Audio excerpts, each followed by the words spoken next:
নমস্কাৰ বন্ধু বান্ধৱীসকল, স্বাগতম জনাইছোঁ সকলোকে মোৰ চেনেলৰ অন্য এটি নতুন ভিডিঅ'লৈ। আশা কৰিছোঁ সকলো ভালে আছে আৰু এটা নতুন ৰেচিপিৰ ভিডিঅ' লৈ আহিছোঁ। আৰু এতিয়া যিহেতু কঁঠালৰ ছিজন, গতিকে কঁঠাল নোখোৱাকৈতো থাকিব নোৱাৰি। যিসকলে কঁঠাল বেয়া পায় তেওঁলোকে এনেকৈ এই ৰেচিপিটোৰ জৰিয়তে এবাৰ এনেকৈ কঁঠাল খাই চাব। আৰু আগতে এটা মই কঁঠালৰ ৰেচিপি শ্বেয়াৰ কৰি থৈছোঁ, গতিকে সেই ভিডিঅ'টো চাই কেনে পালে কমেণ্টত জনাবলৈ নাপাহৰিব। তেন্তে ব'লক ৰেচিপিলৈ আগবাঢ়োঁ। আৰু এইফালে এইটো কঁঠাল কাটি লৈছোঁ, ইয়াৰ পৰা গুটিখিনি কঁঠালৰ ফুটখিনি উলিয়াই লৈছোঁ। কঁঠালখিনি গুচোৱা হৈ গ'ল। এতিয়া মই মিক্সি জাৰ এটা লৈছোঁ আৰু ইয়াতে কঁঠাল ফুটখিনিৰ পৰা গুটিখিনি উলিয়াই মিক্সি জাৰটোত 6-7 ফুটামান কঁঠাল দি লৈছোঁ আৰু এইখিনি মিহি হোৱাকৈ পেষ্ট এটা বনাই ল'ম। আৰু চাহ খোৱা কাপেৰে একাপ হোৱাকৈ লৈ লৈছোঁ কঁঠালৰ পেষ্ট, আৰু এই কঁঠালৰ পেষ্টখিনি এটা এনেকুৱা বাচনত দি লৈছোঁ।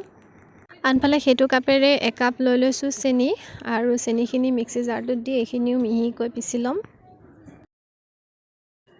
এতিয়া চেনিখিনি মিহিকৈ পিছা হৈ গ'ল, আৰু যিটো চৰিয়াত লৈ লৈছিলোঁ কঁঠালৰ পেষ্টখিনি তাতে চেনিখিনিও দি লৈছোঁ।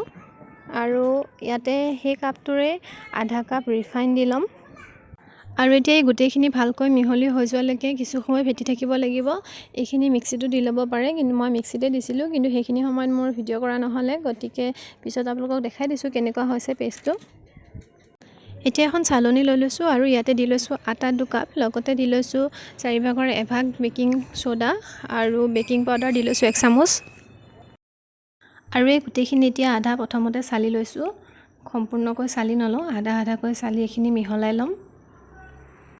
আধা আটা প্ৰথমতে চালি লৈছোঁ আৰু এতিয়া এইখিনি মিহলাই লৈছোঁ। ধৰিব পাৰিছে কেনেকুৱা হৈ আহিছে। আৰু এতিয়া বাকী যিখিনি আটা থৈছিলোঁ গোটেইখিনি আকৌ ভালকৈ এবাৰ চালি লৈছোঁ। এতিয়া গোটেই আটাখিনি দি কিছু সময় ভালকৈ আকৌ মিহলি কৰি আছোঁ। আৰু এতিয়া ইয়াতে মই এড কৰিম গাখীৰ আধা কাপ। গাখীৰখিনি কুহুমীয়া কৰি লৈছোঁ আৰু অলপকৈ এড কৰি যাম। একেবাৰতে গোটেইখিনি দিলে হয়তো মিশ্ৰণটো বেছি পনীয়া হৈ যাব পাৰে, গতিকে যিমান প্ৰয়োজন হয় সেই হিচাপত মই গাখীৰ ইয়াত এড কৰি মিশ্ৰণটো আকৌ ভালকৈ ফেটি ল'ম। আৰু এইফালে এতিয়া বেটাৰটো ৰেডি হৈ গ'ল। কেনেকুৱা হৈছে আপোনালোকে হয়তো ধৰিব পাৰিছে এই ভিডিঅ'টোত। আচলতে আপোনালোকক কোৱা হোৱাই নাই কি বনাম। আচলতে বনাম কঁঠালৰ কেক। ফাৰ্ষ্ট টাইম এই ৰেচিপিটো ট্ৰাই কৰিছোঁ, আজিলৈকে বনাই পোৱা নাই, গতিকে ময়ো ট্ৰাই কৰিছোঁ, আপোনালোককো দেখাই দিছোঁ, গতিকে চাই থাকিব কেনেকুৱা হয়। আনফালে এতিয়া গেছত মই কেৰাহী এটা পাতি দিছোঁ, আৰু কেৰাহীটো প্ৰিহিট হ'বলৈ কাৰণে 10 মিনিটৰ কাৰণে থৈ দিছোঁ।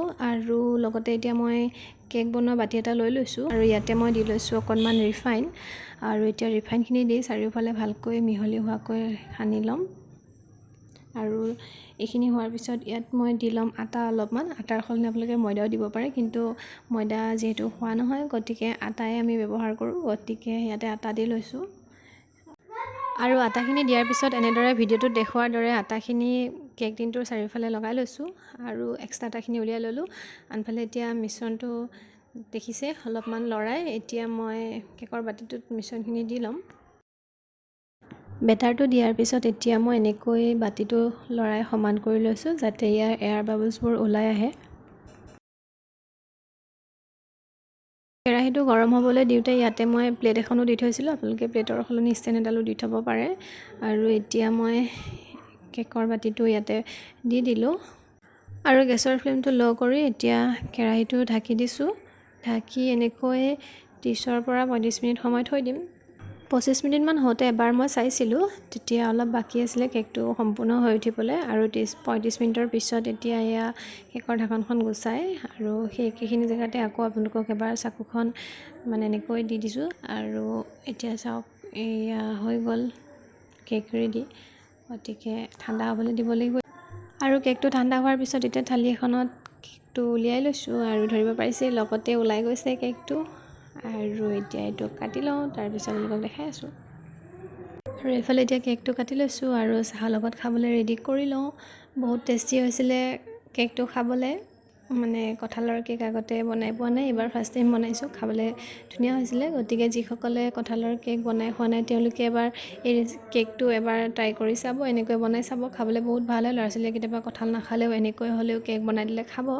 আৰু ইয়াৰ আগত মই কঁঠাল পিঠা আটাৰে সৈতে কেনেকৈ বনাইছিলোঁ তাৰ লিংকটো দি দিম ডেছক্ৰিপশ্যনত, গতিকে আপোনালোকে চাই ল'ব আৰু আজিৰ কেকৰ ৰেচিপিটো কেনে লাগিল কমেণ্ট কৰি জনাবলৈ নাপাহৰিব আৰু যিসকলে আজি মোৰ চেনেলত মোৰ ভিডিঅ' নতুনকৈ চাইছে তেওঁলোকে মোৰ চেনেলটো ছাবস্ক্ৰাইব কৰি কাষত থকা বেল আইকনটো প্ৰেছ কৰি অল কৰি থ'ব তেন্তে নেক্সট এটা নতুন ভিডিঅ'ত আকৌ লগ পাম আপোনালোকক